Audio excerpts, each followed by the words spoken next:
Hello everyone, welcome back to my channel, okay? Queen of Fertility page. I'm Queen of Fertility, nice to meet y'all. I just had surgery, okay? Deja vu, y'all wasn't there the first time I got it, but my other pages know. So I'm here with some articles. I got two for y'all tonight.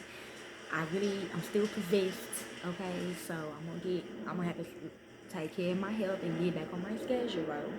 I'm gonna take my medicine tomorrow, today actually, and call my appointments and all that shit. I just been possessed lately. So we finna do an article about this child, which turn to find out. I tell you when it starts, okay? I'm gonna go ahead and tell you a little background. So we'll be talking about Beth Thomas, child of rage, okay? She has a YouTube interview when she was a child talking about some evil shit. They said she's an evil child, okay? I'm actually her psychiatrist. Okay, I really try to save her, but you can't save people like them, okay?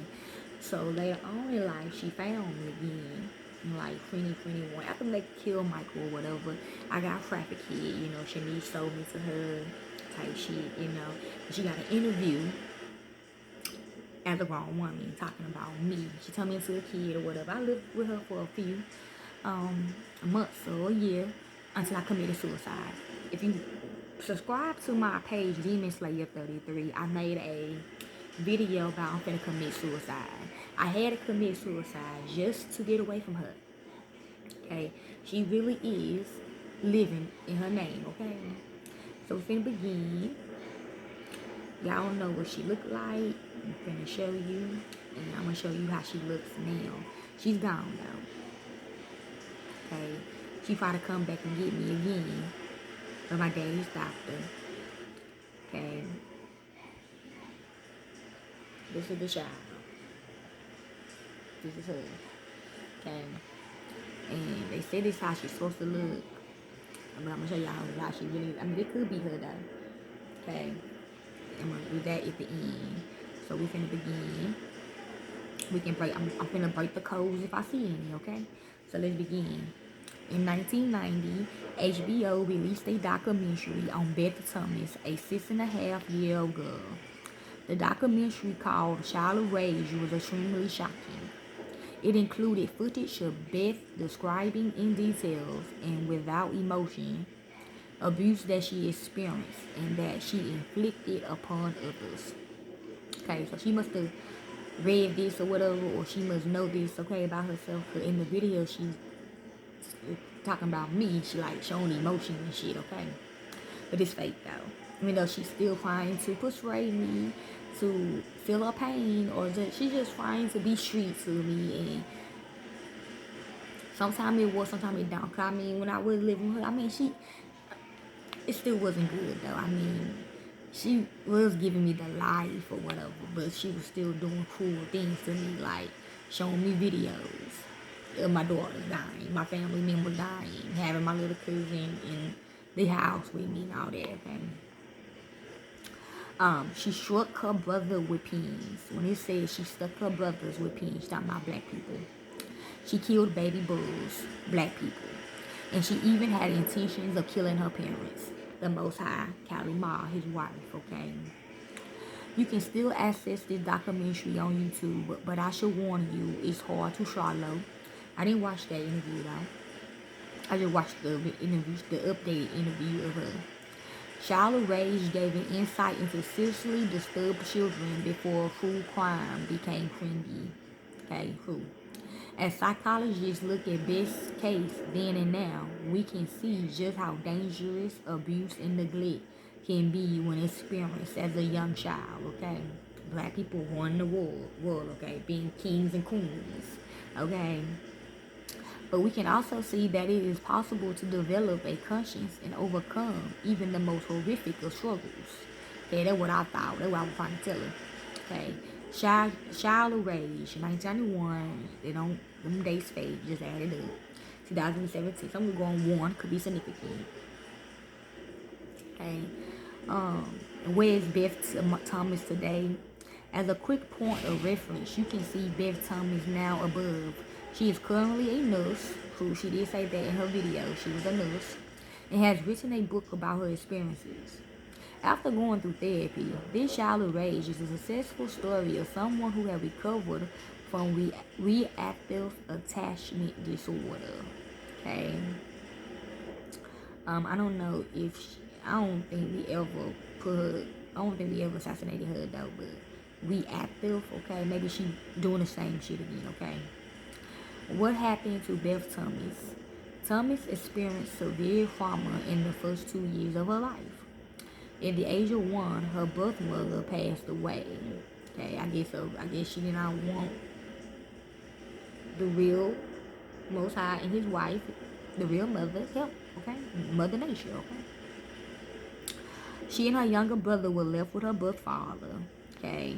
The birth father neglected the children's well-being, leaving them with little food. Okay, the Most High. Okay, they can't eat people. Okay, whatever. They family can't eat, okay?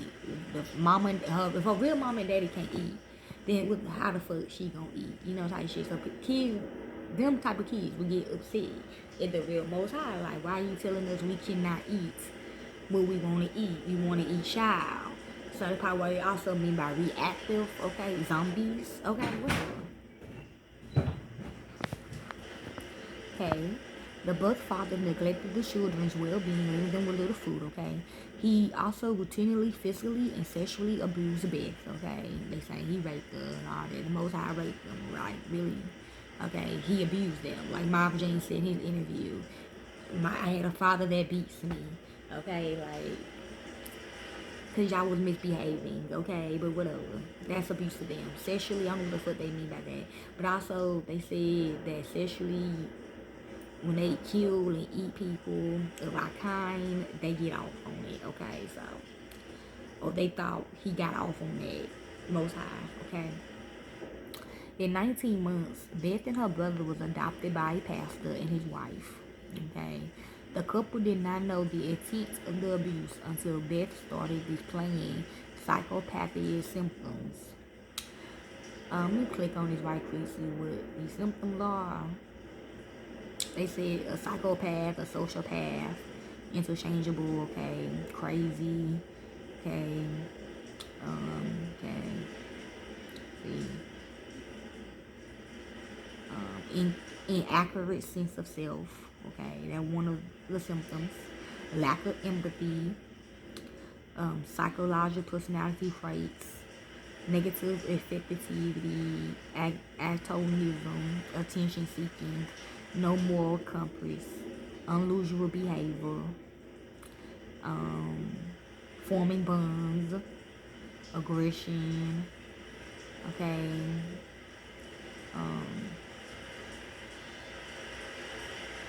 so we're going in courts, okay, you a psychopath if you join a cult with a C, okay, so anyway, go back to the article. She did not appear to have a conscience.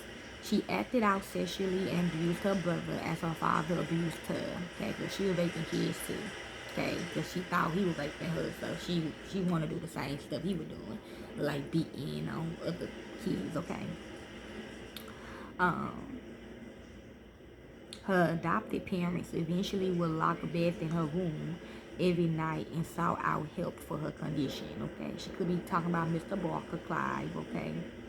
It was a very sad situation and shows the trauma in response to abuse. Reactive attachment disorder. The first 2 years of a child's life are crucial for developing a sense of attachment and a conscience.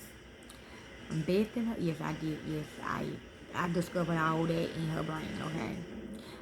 Beth and her brother did not get that opportunity and developed reactive attachment disorder, which is called RAD or AD. A RAD diagnosis is given only to children with the most severe attachment issues. Severe attachment issues may develop when a child has been bounced around from home to home without any stability. A child's hunger or hygienic needs are ignored for hours at a time. Wimpy bodysuits. Parents and caregivers are inconsistent with care or giving affection, the Most High. The child is left alone or not touched for hours or days at a time. A child with RAD may not perceive touch as a good sensation. They may resist hugs or other types of touch meant to nurture or show affection. Who Most High, he do still be touching y'all, and some of y'all don't like him touching you, and he gonna think you a psychopath. I'm gonna think you a psychopath too. If you do not want him to come back, okay, you a psychopath.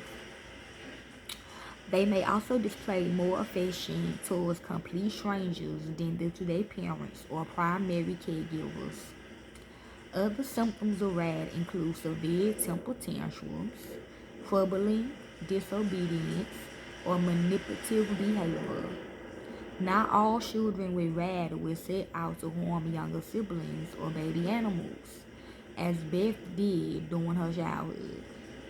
Beth's is a severe case caused by severe trauma. How many children are affected by RAD? It's supposed to believe that between 1-2% of children may experience RAD in their earliest years. Unfortunately, that number is almost twice as high for children in the foster care system. Okay, most high. As many as 5% of children placed in this system may experience RAD. That study also reported that a year of treatment reduced that number to 2%. We did give up treatment. Abuse and neglect may increase a child's risk of developing RAD, but it's not a guarantee. Children who have been abused may not end up developing RAD. Only children are diagnosed with RAD. Diagnosis typically takes place between the age of 9 months and 5 years. How did Beth receive treatment? In Child of Rage, we see Beth Thomas receiving 2 types of treatment. The documentary opens with her talking to Dr. Ken McGee, a clinical psychologist. McGee, which is Michael, McGee specialized in children who have been through severe abuse and trauma in the first few years of their lives. At one point, the danger of having Beth in the house was too much of a risk for her adopted family, the Most High. See, we try to say what that mean. She was sent to intensive therapy under the care of Cornell Watkins. In the documentary, Watkins described the control and care that helped Beth develop a conscience. At first, I don't know who that is, could be for her people, okay? She's saying yes. At first, Beth had to ask for everything. She had to ask to eat, use the bathroom, etc. As Beth earned the trust of Watkins and other facilitators, she was given more privileges. Slowly, Beth began to feel loved, trusted, and accepted. As you see, Beth's treatment is considered a success by many, but there's a dark side to some of Watkins' treatments. In 2000, Watkins was arrested and convicted of reckless child abuse, leading to the death of a child. She had killed a 10-year-old child while attempting to put the child through rebirth. Okay? I guess she put it on her suit or something, okay? It was a process that was meant to simulate the child being in the womb. It ultimately led to the child's suffocation. Watkins was not licensed as a therapist. Fortunately for Beth, her work with Watkins had positive results. Obviously, at some point during her time with Watkins, Beth was adopted by Nancy Thomas. While Beth is one of 3 children adopted and her husband, the couple had fostered over 100 children.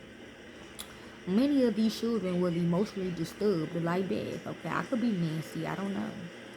If you were wondering how Beth Thomas is doing in 2021, you can actually listen to a full-hour interview with her. Beth Thomas interview.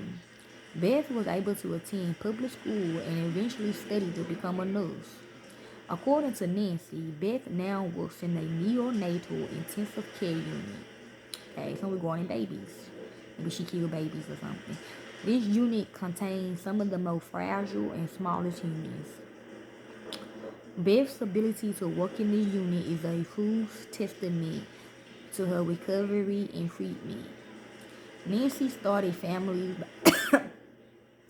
Nancy started Families by Design, a program committed to helping families with adopted or foster children. While she is not a psychologist or doctor herself, she's an accomplished speaker and author. She even co-authored 2 books with Beth herself, who contributes to some of the webinars and educational materials that Nancy distributes through her business. Beth has turned her life story into a program where she can help other individuals who are abusers like her. Beth is just one case of RAD. Do all children with RAD physically abuse their siblings and have intentions to kill their parents? No. With all children with RAD go on to become neonatal nurses? No.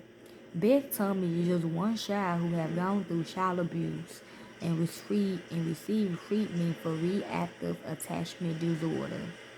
Her story just happened to be brought to light through an HBO documentary.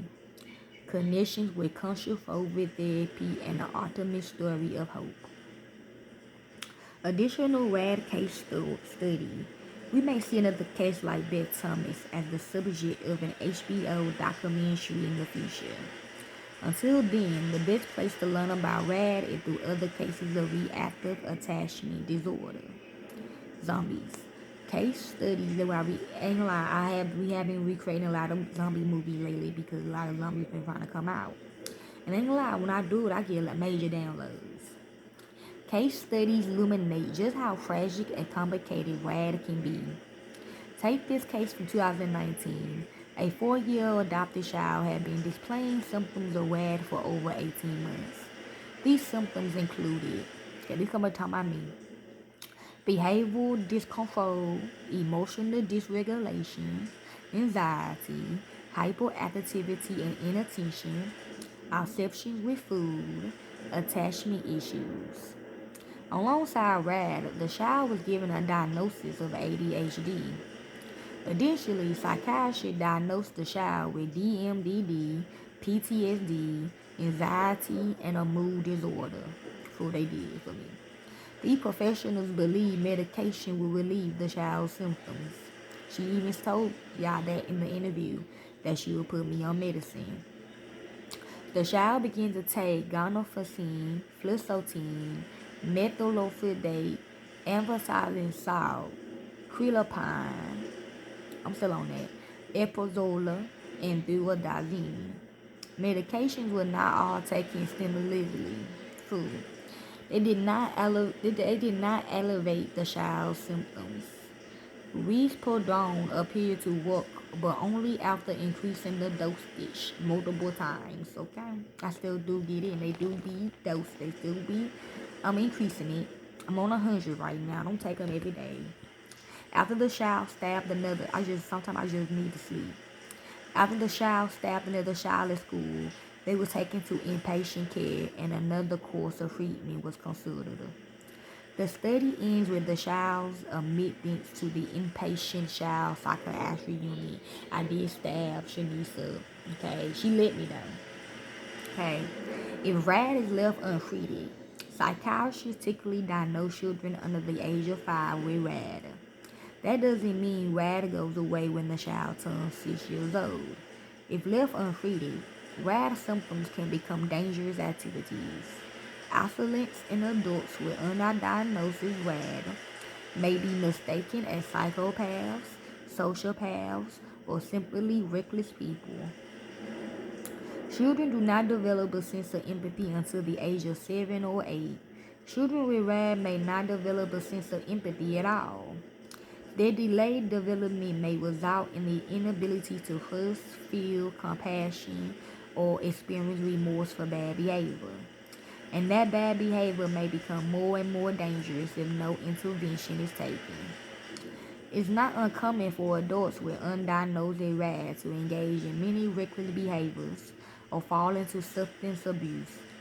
This is likely the result of extreme anger, anxiety, or other feelings that confuse or motivate the adult with RAD, okay? That's probably why, like I said, she want me to feel her pain, because I diagnosed her with RAD, okay? And I might do got RAD, shit. Those are my feelings sometimes. People with rad may have, to the bad people though. People with rad may have a hard time forming relationships. I don't trust people. They may isolate themselves and fail to connect with their neighbors or co-workers. Depending on the adult's experiences, they may fall into the category of more avoidance rad or invariably rad. Okay, I'm more of an avoidance rad. Okay, don't fuck with me. If you have studied attachment styles, people tell y'all this all the time. When people come to my house, they just like to pick with me, and people tell them before they even walk into the crib, look, she disabled, you can't talk to her any kind of way. You gotta really think before you ask her a question, cause she gon' look here. People don't understand that. Then they be in my house, and I can do anything I want to you in my house. Or ambivalent rad. If you have studied attachment styles, you probably already know what these types of rad looks like in a relationship. What does this mean for an adult with rad? Well, there is still hope for them. Counseling and psychiatry can still help an adult overcome the trauma they experience in their early life and allow them to be a productive, happy adult. That's what I'm trying to be. Have you experienced trauma and neglect in your early life? You may be reading this and think that it sounds all too familiar as an adult. You may be haunted by the trauma of your past. Feelings are hard to process. You engage in reckless behavior and can't seem to stop it. Relationships are difficult and cause you a lot of stress. If you are experiencing this and feel like you need help, know that help is available. The Most High. There is no need to be ashamed of having anxiety, PTSD, or have gone through trauma in your life. A mental health professional can assess your symptoms and recommend a treatment plan that may or may not include medication, counseling, or inpatient care. Keep an open mind and know that it is possible to overcome symptoms of disorders like RAD. RAD and other. I just want to present my baby. I don't want anybody to hurt my baby, y'all. That's all. That's all. Yeah. RAD and other attachment disorders. Attachment disorders fall on a spectrum caused by different levels of abuse and neglect. While no two cases look the same, similarities in studies on attachment shows that care, affection, and attention are crucial to a child's development. Neglect and trauma is especially impactful when committed in the first few months of life. But with therapy, what I got from that, if you were born into this world, you got rad in you. You just don't know it yet. Okay, you can lose your rad for good or bad. People still sleep, so they losing it for bad. Okay. That's what it means when they say few months of life. Okay, why you think a baby cries when it comes into the world? Okay. But with therapy, patience, and a strong support network, attachment disorders can be overcome and a child with RAD can go on to live a productive life. Okay, now let's begin with her new interview. I'm gonna break the codes in the interview, okay, y'all? So let's begin.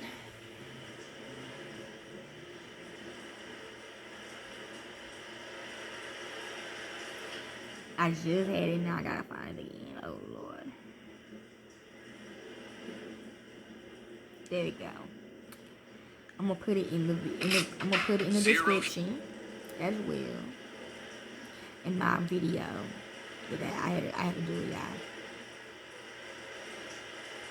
It's titled "My Youngest Daughter Took Her Own Life, Dealing with Grief." Okay. So let's begin. Okay, I gotta go way back. I was showing some other people this. I was showing my co-workers this. Okay, now let's begin. Now this is when they turn me into a kid. Okay, this is her now. So let's begin. The first time Cashley attempted to take her life was Thanksgiving 2021, and her third and final attempt was 3 months ago. My name is Lana Gruel, and this is my story through the journey of the grief of losing my youngest daughter to suicide. Being a single mom was really chaotic. I remember when Those are dead deceased people that I'm with. That were my cousin in there too. My mom used to come down here and visit. She would be so stressed out before she came down, thinking about having 4 kids in the house. Everything would be crazy. But every year when she came down, she would say, I don't know why I freak myself out, because our home has always been actually peaceful and full of love. To me, that was important. It felt peaceful. It feels loving and accepting. I mean, to her, yes, okay, but to me, I mean, it was times it was good, you know what I'm saying? Like I got wherever I wanted, but then why I gotta watch the video every day? Okay, why I gotta see my family members get killed? Is she gonna tell me my family members actually gave me up to her? Like she was like a close friend to my grandma or something, and I really believed her. I own my own home, and the kids actually had a nice upbringing. I have 4 children. Cashley was the youngest. Just from the second she was born, she just completed us. She was the youngest, but she had a very old soul. She mothered everybody. If I had to tell somebody, hey, don't forget to do this, Cashley would remember. And I'm talking about when she was a toddler. She was a really good student. She just always wanted to do the right thing. We never argued. We had words, but it was always a race to see who could apologize first, because Cashley understood that the relationship is more important than being right. She cared about people knowing that. That means I will, I will be the first one to apologize, but I don't want to watch the video. I don't want to watch the videos, okay? I don't want to get tested. Like, I don't want to be going to their exorcism. I don't want to sell my body or whatever. She loved them and cared about them. Ashley was so much fun. She had the best sense of humor. She started having trouble sleeping when it was like late junior high. Of course, I noticed that, and we talked about it. Them videos, I mean, you can't sleep when you see shit like that. I mean, I don't know how people do it, but I just can't do it.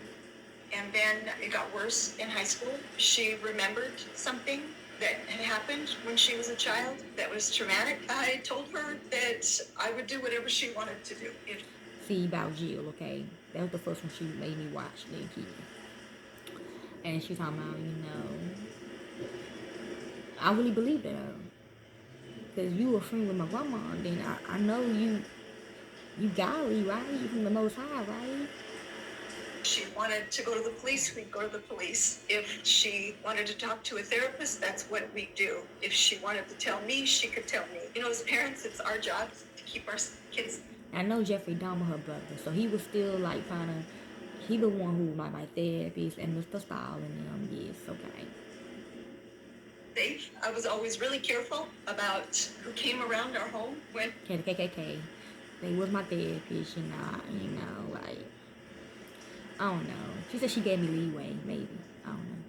Kids are younger and they always want to have sleepovers and things like that, go to people's house. I really didn't let my kids do that. Of course, it pissed them off when they were little, right? See, they reverse psychology because they sound like my grandma.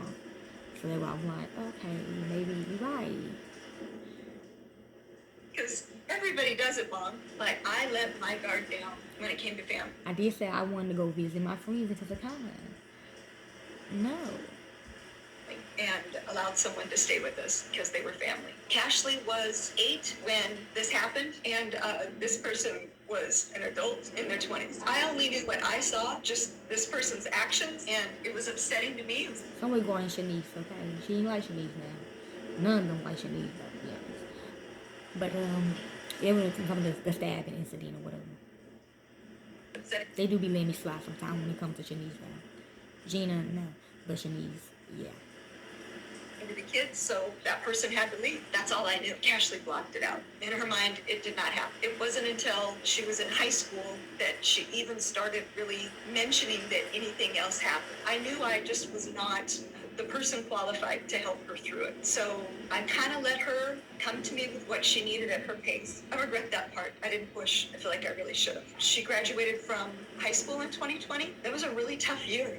There's no senior prom. She was isolated. It was just me and her at home at that point. Her other siblings had moved out. She really felt isolated. This was a time when she was really trying to come to grips with what had happened. Unfortunately, finding a therapist is ridiculous. ridiculously difficult. She definitely got worse that year. The end of 2021 was her first time attempting to take her life. She had trouble sleeping, her memory was bad, and I can't even imagine what she was dealing with. She started taking the medication sometime in 2021. Prior to that, she never attempted to take her life. Her closest sibling, Darian, moved home in August of 2021, and her first time attempting was Thanksgiving Day 2021. She had been seeing a psychiatrist, and it was within days of her medication being switched. Darian and I noticed right away, within the first day of her taking that medication, she could not stop crying. And then it was Thanksgiving. I always got up in the morning and checked on the kids. Got up that morning, she was in her bed, she was sleeping, and I asked her if she needed anything. She said no, and I said, okay, I'm gonna start cooking. I came downstairs, and a little while later, she texted me. She was cooking real food. Something. But she would eat her people, you know. I was like, what? It made no sense. I ran upstairs and realized that she had basically taken the entire bottle of both of her prescriptions. We called 911, thankfully. I mean, I did more than that. You hear me? I hung myself. I took all them pills. I didn't want to feel it. I took all. Actually, I did. I took a lot of pills. I ain't gonna lie. I smoked. I snorted some powder. Okay. I cut my wrists. I hung myself, then I blew my brains out. You asking me how the hell you do all that? Look here, I don't even know how the hell. Like, when you cut your wrist, you ain't gonna die instantly, okay? You just gonna be dripping blood for it. You gonna die like an hour later or something. You're not gonna die instantly. People be like, oh, you cut your wrist, you gonna die instantly. No, the fuck you ain't. Okay, you're not gonna die instantly. So, by the time I'm dripping or whatever, I get on top of the chair, get a rope or whatever. I get a sheet or whatever. I just tie it to the thing. And before I get in it, right? And before I jump off the motherfucker, I have my gun with me. And I put it to my head and I jump off. Boom! So you gotta do it real fast. I just had to do it real fast, you know? And plus I wanted it though, you know? And also, when you get hung, when you hang yourself, you ain't gonna die instantly either. So when I did jump off of it, maybe when I jumped off to hang myself, I didn't die instantly. I'm still like, then get the gun. Those medications are engineered so that you can't overdose and take your life with them. They just make you really sick. We went through her room and took things that we thought she could harm herself with. After that, everything in the house, even supplements, was kept in a safe. After that point, I always had her location on her phone. She never fought me on that. She understood. She didn't feel judged. We did not try to make her feel like we thought she was crazy and needed to be supervised all the time. So after that, the first attempt, it was not even a full 60 days until she made her second attempt. She was on life support the second time. They only held her for 3 days, although I begged them to do it for longer. I knew she needed more help than we could give her here at home. We could just give her love and support. I felt so helpless. So that second time she came home, she actually started feeling much better. She had got a job and she was working full time. She was doing much better. Of course, she was still having a lot of trouble sleeping, but she felt better being able to go to a job all day, and it was busy work. She was making money, and I think she just felt better about herself. At some point, they changed her medication again. When they changed the medication, it either, makes you not want to get out of bed, that you can't sleep, that you can't sit still at work. They all have different side effects. So, unfortunately, even though her employer really liked her, they had to let her go. And of course, that just made her feel bad. And she was very hard on herself. So she took that pretty hard. And right around that time, she met with her psychiatrist, and she said that she was going to stop taking the medication and that she was going to look into supplements, exercise, any alternatives. The videos of the medication as well, like, maybe because I was showing her shit, Because I was showing her shit, I guess that was she talking about medication. Said, my dad said don't play all of them. I'm not gonna play all of them. I gave the medication a shot, and I can't see one point where it actually made things better that was sustainable and better. So she stopped taking the medications. The first time Cashley attempted to take her life was Thanksgiving 2021. The second attempt that she made was January 3rd, 2022, and her third and final attempt was 3 months ago. It was December 2nd, 2022. So on December 1st, I usually worked from home, but I had a couple of appointments that day out of the office and went in and checked on her that morning. She had been sick, so she was in bed most of that day. I texted her throughout that day. It was normal. I did not notice anything different about Cashley on December 1st. I came home from my appointments. I made her my version of the Starbucks medicine ball, took it up to her, knocked on her door, and went in, and she was like this. She was on her phone. I said, I'm sorry. And she said, I'm doing a telehealth appointment with my therapist. And I said, perfect, I'll put your tea here. I went out, I closed the door. About 8:15 that night, December 1st, she left. And we have a security system for the house, so I saw that it was her that left and texted her and said, how you feel? What are you doing? And she said, I'm hungry, gonna go get food. I said, okay. So there's no red flags. I knew she had job interviews lined up. I knew she had plans. We had plans in the very near future. I had no red flags. We were very close. She told me a lot of things. She didn't say anything to me about really anything. Just left and said she was going to get food. I saw that she was at the grocery store. Then I saw that she was at the park. Again, Cashley was 20. I'm 56 years old. There's days where I like to go to the park, sit in my car, and listen to music. So that was not a red flag. We were Actually, 6 months ago, I was leaving my doctor appointment, and me and Casey, cause Casey like he want to go to a park. He never been to a park before. And in the doctor office I go to, it's a park right next to it. So me and Casey walk into the park. I didn't know that was her though, but Casey knew something was wrong with her. I mean, I knew something was wrong with her too because she looked like she was like an Asian or something. But I told Casey, just ignore it, okay? We just gonna walk right past her or whatever. She was walking her dog. And she said nothing to me though. We just walk right past each other. And she went her way and I went my motherfucking way. I showed Casey the park. I let him go on swings and stuff, the playground, let him get a feel. Okay. Back and forth. There was nothing. I told her I loved her. She said,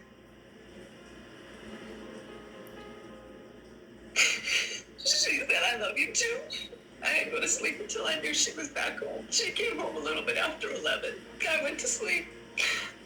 The next morning was a Friday. It was December 2nd. I woke up and I looked at my phone. I noticed that somebody had left the house. I realized it was Darian, her sibling Darian. A lot of times they went everywhere together. So I looked at her location to see if I could see where she was, but it wouldn't come up. And I was like, that's weird. She never fought me on that. She knew that kept me sane to know where she was. Okay, so last attempt, she tried to get my ass back. She already contacted my daddy too, Pa. She was like, I'm finna get my baby back.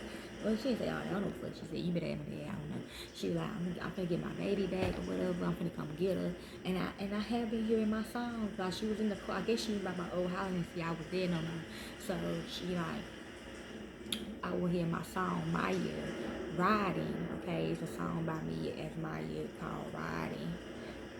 That's her favorite song by me. As my, I play music for her, my shit, whatever, what I like. And, that's how she probably can kind of find me or whatever, and by my music. And she like literally riding around the hotel kind of area trying to find me. And then I don't know how she found me, but my dad was like, come on, like, whatever. And, I had a breakdown. I told my dad, like, they want to come get me, they can come get me, bro. And then he was like, listen to your song, Priested, listen to the album, Priested, by Boss Beach. Me, I was like, okay, and I did, and I don't know what happened after that, after the shit. So, yes, y'all, this is the first article, okay? Hope y'all enjoy. I'm going to put the links down below so I can finish watching the video, listen to my suicide note before I did it, okay? And I got rebuffed into my old house. Took a couple days, but I came back in a couple days. New look and everything. Like, I just felt so good to be back in my house.